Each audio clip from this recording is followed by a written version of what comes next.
आपण आज skill based curriculum development हा विषय आजच्या शिक्षण व्यवस्थेत खूप महत्त्वाचा आहे आणि त्याबद्दल मी तुम्हाला थोडीशी माहिती सांगणार आहे. स्किल बेस्ड करिक्युलम डेव्हलपमेंट म्हणजे काय? तर जो अभ्यासक्रम जो फक्त माहिती ज्ञान न देता विद्यार्थ्यांमध्ये प्रत्यक्ष कृती आणि त्यांच्यामध्ये कौशल्य विकसित करणे होतो. त्याचबरोबर लर्निंग बाय डुईंग, प्रत्यक्ष त्यांच्याकडनं करून घेणे, थिअरी प्रॅक्टिकल, त्याचबरोबर एम्प्लॉयबिलिटी आणि लाईफ स्किल फोकस. आणि मराठीत उदाहरण द्यायचं झालं तर सर्व शेतीचे सिद्धांत शिकवणे शक्य नाही, तर त्यासाठी पिकांची लागवड, माती परीक्षण, खत व्यवस्थापन, मार्केटिंग कौशल्य इत्यादी प्रकारे आपण त्यांना प्रत्यक्षात त्यांची प्रतिकृती करून देऊ. त्याचबरोबर पारंपरिक आणि अभ्यासक्रम, हे स्किल बेस्ड अभ्यासक्रमामध्ये काय फरक आहे? पारंपरिक अभ्यासक्रमामध्ये पाठांतरावर जास्त भर दिला जातो. त्याचबरोबर स्किल बेस्ड अभ्यासक्रमामध्ये कौशल्यावर जास्त भर दिला जातो, जे की नावच आहे त्याचं, स्किल डेव्हलपमेंट. त्याचबरोबर पारंपरिक अभ्यासक्रमामध्ये तर थिअरीवर जास्त भर दिलेला जातो. त्याचबरोबर प्रॅक्टिकल, तसं स्किल बेसमध्ये प्रॅक्टिकलवर जास्त भर दिला जातो. आणि पारंपरिकमध्ये परीक्षा घेणे महत्त्वाचे नसून, तर स्किल बेस हा कोर्स म्हणजे ह्या अभ्यासक्रमावर मुलांच्या कार्यक्षमतेवर आधारित भर दिला पाहिजे. त्याचबरोबर नोकरीच्या कमी संध्या, पारंपरिक अभ्यासक्रमामध्ये नोकरीच्या संधी कमी असतात. त्याचबरोबर आपल्याकडे जर स्किल असलं तर आपल्या रोजगाराच्या संधी उपलब्ध होतात. त्याचबरोबर रोजगारही उपलब्ध होतो, नोकरीही भेटते. आणि आपल्याकडे जर स्किल कौशल्य अवगत असेल तर आपण कुठल्याही स्तरापर्यंत, म्हणजे एज्युकेशनच्या बाबतीत कोणत्या फील्डवर आपण उंच भरारी आपण घेऊ शकतो. आणि स्किल बेस्ड करिक्युलमची गरज काय असते? तर बेरोजगारी कमी करण्यासाठी त्याची गरज आहे. बेरोजगारी कशाप्रमाणे कमी झाली पाहिजे, त्याचबरोबर इंडस्ट्री आणि शिक्षण यातील गॅप कसा कमी झाला पाहिजे याकडे आपण लक्ष दिले पाहिजे. त्याचबरोबर विद्यार्थ्यांमध्ये आत्मविश्वास वाढवण्यासाठी आपण काय केले पाहिजे? विद्यार्थ्यांना त्यांच्या कलागुणांना वाव देऊन, त्याचबरोबर त्यांच्यामध्ये असलेले गुण अवगत करून, म्हणजे थोडक्यात त्यांच्यात काय स्किल आहे ते अवगत करून त्यांना तशी प्रोत्साहन करण्यासाठी प्रेरणा दिली पाहिजे. त्याचबरोबर आता NEPची 2020 या उद्दिष्टांची पूर्तता करण्यासाठी उद्दिष्ट साध्य करण्यासाठी मुलांच्या कमकुवतेप्रमाणे किंवा त्यांच्यामध्ये आत्मविश्वास निर्माण करून त्या स्किल बेस्ड करिक्युलम डेव्हलपमेंटची जनजागृती करून त्यांच्यामध्ये एक आपली सामाजिक, म्हणजे स्वतःमध्ये एक जनजागृती निर्माण कशी होईल याकडे जास्त भर दिला पाहिजे.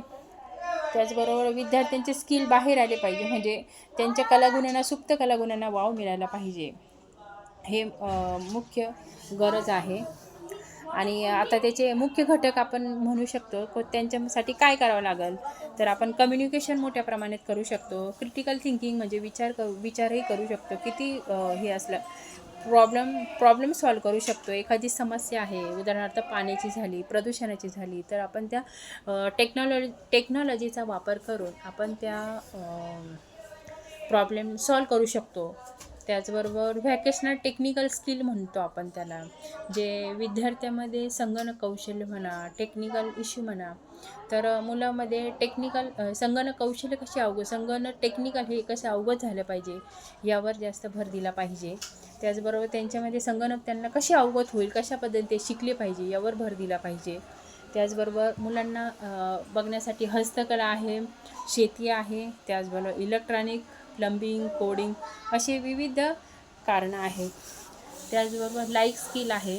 लाईफ स्किल म्हणजे आपण म्हणता येईल निर्णय क्षमता चांगली असते. स्किलच्या आधारावर आपण निर्णय क्षमता वाढवू शकतो. त्याचबरोबर नेतृत्व मोठ्या प्रमाणात करू शकतो. आपल्या जर स्टेज डेअरिंग असेल, तर स्किल असेल, डेव्हलपमेंट असेल, तर आपण कुठेही मोठं काम करू शकतो. आणि मेन महत्त्वाचं वेळ व्यवस्थापन हे एक महत्त्वाचा पॉईंट आहे. त्याचबरोबर स्किल बेस्ड करिक्युलम डेव्हलपमेंटची प्रक्रिया कशी असते, त्याची ओळख काय आहे, त्या समाजामध्ये पहिलं म्हणजे समाजामध्ये जनजागृती मोठ्या प्रमाणात झाली पाहिजे. त्याचबरोबर इंडस्ट्रीयलच्या ठिकाणी, एखाद्या औद्योगिकच्या ठिकाणी विद्यार्थी यांची गरज ओळखणे, त्या ठिकाणी मोठ्या प्रमाणात डेव्हलपमेंट झालेली आपल्याला दिसून येते. आणि अभ्यासक्रम पूर्ण झाल्यावर विद्यार्थी काय करू शकतो, उदाहरणार्थ शहरात गेल्यावर मोठी नोकरीच्या संधी असतात, इंग्लिश बोलण्याचं टेक्निक असतं, स्किल असतं, ते अवगत कसे करायचं. त्याचबरोबर विविध टेक्निकल जे साधनं असतात, उदाहरणार्थ कम्प्युटर झालं, ते अवगत कसे करून त्याच्यावर विजय कसा मिळवता येईल, हेही आपण स्किल बेस याच्या आधारे आपण शिकलो आहेत. त्याचबरोबर प्रोजेक्ट कसा करायचा आहे, त्याचं मूल्यमापन कसं करायचं आहे, त्यानंतर प्रोजेक्ट प्रॅक्टिकल विद्यार्थ्यापर्यंत कसे डायरेक्ट प्रॅक्टिकल कसे घेणे महत्त्वाचे आहे. आता शिक्षक हा जरी एक केवळ लेक्चर देणारा नसून तो एक शिकायला एक मार्गदर्शन करणारा शिक्षक पाहिजे. आणि विद्यार्थ्याला प्रत्यक्ष कृतीत सहभागी होऊन त्यांच्या प्रयोग आणि त्यांच्या कृतीत विद्यार्थ्यांना प्रयोग, चर्चा आणि कृतीत सहभागी करणे हेही शिक्षकाचे काम आहे. आणि आता याच्यामुळे स्किल या करिक्युलम डेव्हलपमेंट या कोर्समुळे विद्यार्थी एक निर्भय बनतो, जेणेकरून स्वतःचे काम तो स्वतः करतो आणि स्वतः कोणतेही टेक्निकल किंवा कोणत्याही काम हाती घेताना ते काम शेवटपर्यंत नेतो. त्याचबरोबर स्किल डेव्हलपमेंट बरोबर आणि रोजगाराच्या संधी वाढत आहे. त्याचबरोबर अजून रोजगाराच्या संधी कशा वाढवल्या पाहिजे, हाही फायदा मोठ्या प्रमाणात आपल्याला स्किल डेव्हलपमेंट झालेला आपल्याला दिसून येतो. त्याचबरोबर स्किल डेव्हलपमेंटचे आणि शिक्षणाचे नाते कसे एकरूप, म्हणजे वास्तव्याशी शिक्षणाचे नाते कसे एकरूप बनवले आहे, याचाही अभ्यास आपल्याला करायला मिळाला आहे. आणि स्टार्टअप उद्योजकता वाढते, म्हणजे अजून स्टार्टअप जे आपण सुरुवात म्हणतो, टर्म स्टार्ट आणि एंड, जे सुरुवात आणि शेवट म्हणतो, हेही उद्योजकतेमध्ये वाढली जाते. त्याबरोबर आपण ग्रुप डिस्कशन म्हणू शकतो. त्यानंतर भविष्यातील संधी, विद्यार्थ्यांचे मत काय आहे, अशा बाबतीत इत्यादींचा अभ्यास आपणही करू शकतो. आणि स्किल बेसच्या जोरावर म्हणजे स्किल करिक्युलम डेव्हलपमेंट या कोर्समध्ये आपण विद्यार्थ्यांच्या विविध कलागुणांना वाव दिला पाहिजे. त्याचबरोबर विद्यार्थ्यांना आपल्याला रोजगाराच्या संधी म्हणा, आपले विषय निवडण्याचे स्वातंत्र्य मिळाले आहे. त्याचबरोबर विद्यार्थी आपल्या स्वतःच्या स्किलवर तो विजय मिळू शकतो आणि स्वतःचाही विकास करून तो देशाचाही विकास तो करू शकतो. आणि त्याचबरोबर मेन म्हणजे रोजगाराच्या संधी उपलब्ध झालेल्या असतात. रोजगाराच्या संधी कशा मिटवता येईल हेही पाहिले आहे.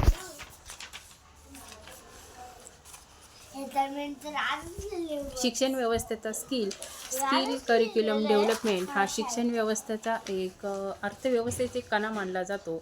त्याचबरोबर स्किल बेस्ड डेव्हलपमेंट या कोर्समधून आपल्याला विद्यार्थ्यांच्या कलागुणांना वाव देऊन भरपूर काही शिकायला मिळाले आहे. त्याचबरोबर विद्यार्थ्यांच्या प्रत्यक्ष कृतीतून शिक्षण मिळाले आहे.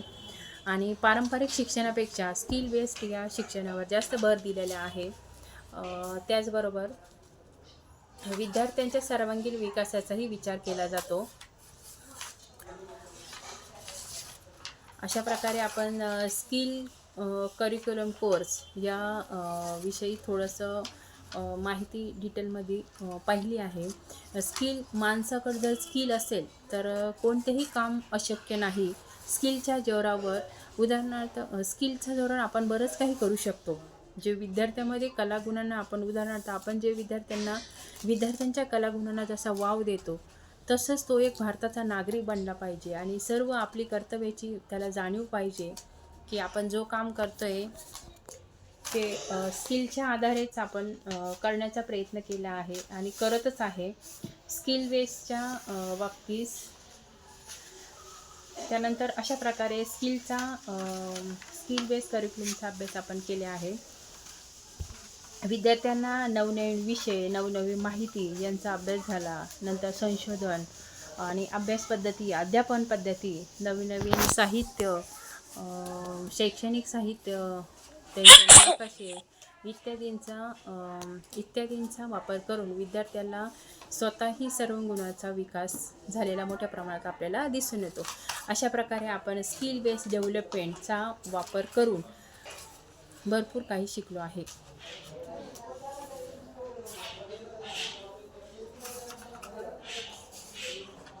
उदाहरणार्थ टेक्निकल दुनियामध्ये GPS सेटिंग आहे, GPS मॅप आहे, गुगल आहे. विविध टेक्निकलचा वापर करून आपण एका मिनिटात पूर्ण महाराष्ट्राची किंवा ऑल एखाद्या पॉईंटची डेटा मिळवू शकतो. तर टेक्नॉलॉजी गुगलमुळे म्हणजे सगळं हे बेस स्केलमुळे आपल्याला स्किल डेव्हलपमेंट कोर्समुळे आपल्याला सिद्ध झाले आहे. थँक्यू.